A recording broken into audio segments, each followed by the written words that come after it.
We got to warm ourselves up, so we'll clap, and then I'll go 1, 2, 3, and we'll go. Here we go. 1,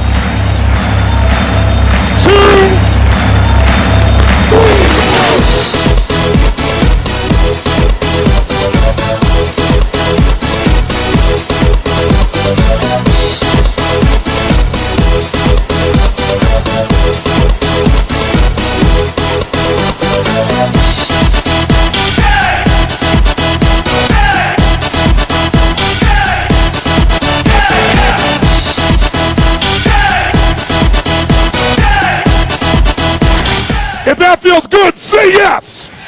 Say yes. Great. Get a high five from the people around you and grab a seat. Take a look at the people around you and notice if anybody around you did this.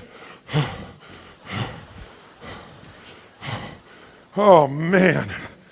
Whew. Sure glad that's over. Get back to the seminar and stuff. Make sure you're sitting up in a peak state, even in your chair. Look at the person next to you, see if they're in a peak state. If they're not, adjust their state. Now, I'm here to say to you that as I've worked with just about anybody you can imagine, from Mother Teresa, Nelson Mandela, President Clinton, top athletes in the world, Serena Williams, Andre Agassi, I don't know if you ever watch Ultimate Fighting, Chuck Liddell.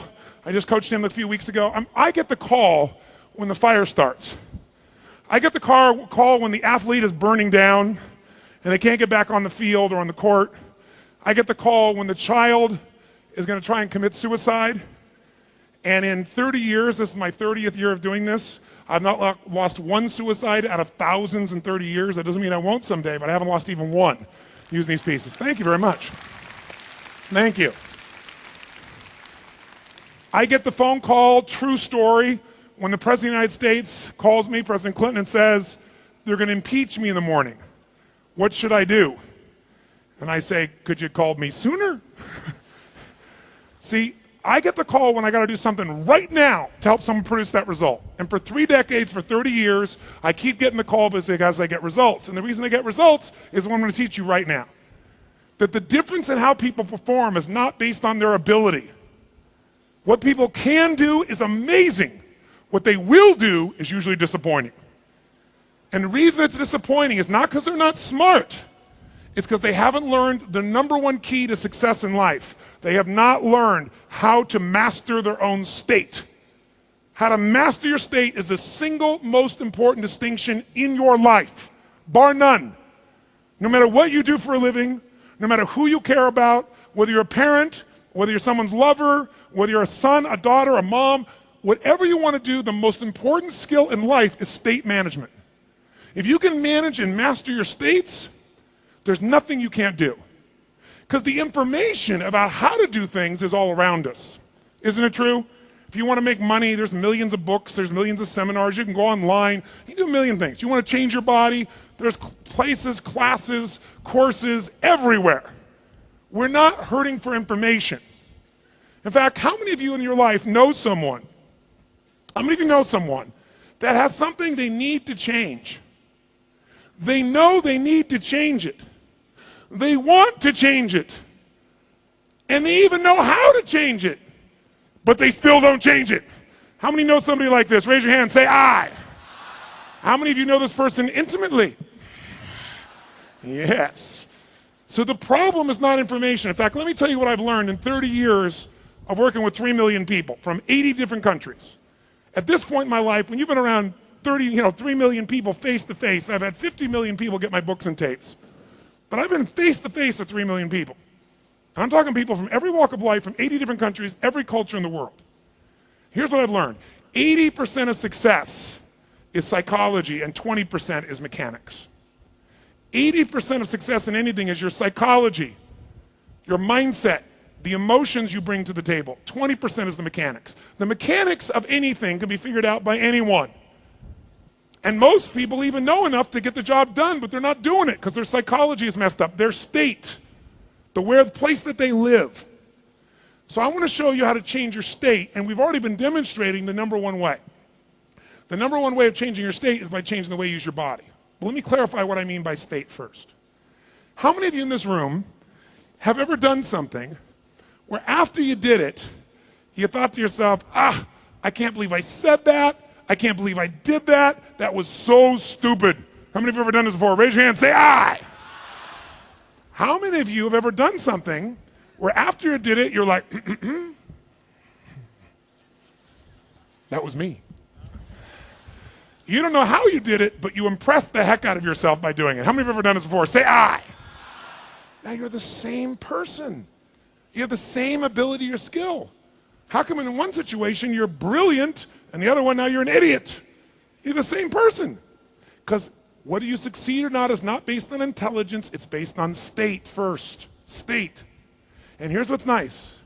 Have you ever gotten in a state of mind where you couldn't remember your own home telephone number or your address or your email or how to spell a difficult word like the? Who's ever been in this place? Come on, raise your hand, say aye. On the other hand, why can't you think of it? You know the answer. Because in that moment, you're in what I call a stupid state.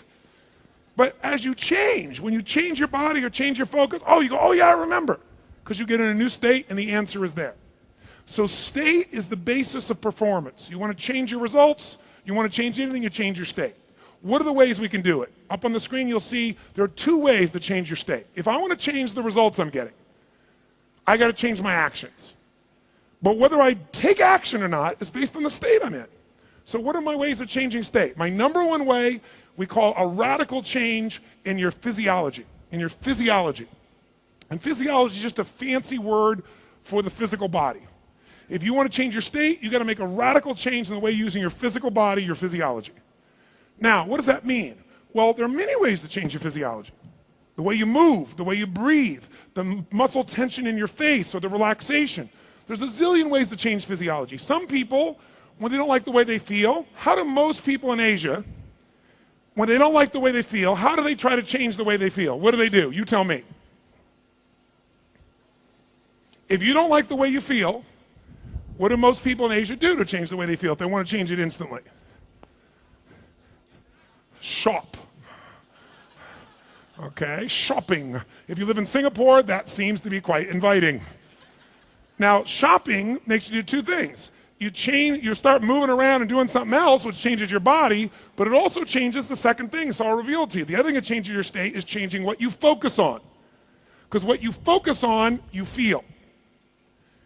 If you start focusing on something, you start to feel what you're focusing on. If I said to you right now, all of you in this room, I'd like you right now, just for a moment, take a deep breath in, exhale and moan. Take another deep breath in, and this time make it a sexual moan. Wow, that one was deeper and louder, I noticed.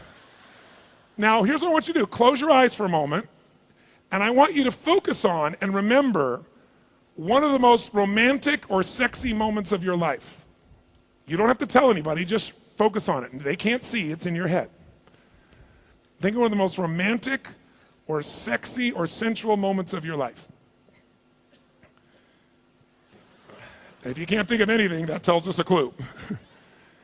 Now, as you focus on it, take that imagery of what you're focusing on and make it bigger. Bring the image of it closer. Make it sound even better. And if you're feeling pretty good right now, say yes. Now, open your eyes, and the feeling change came. You didn't really change your body this time, did you? You just changed what you're focusing on.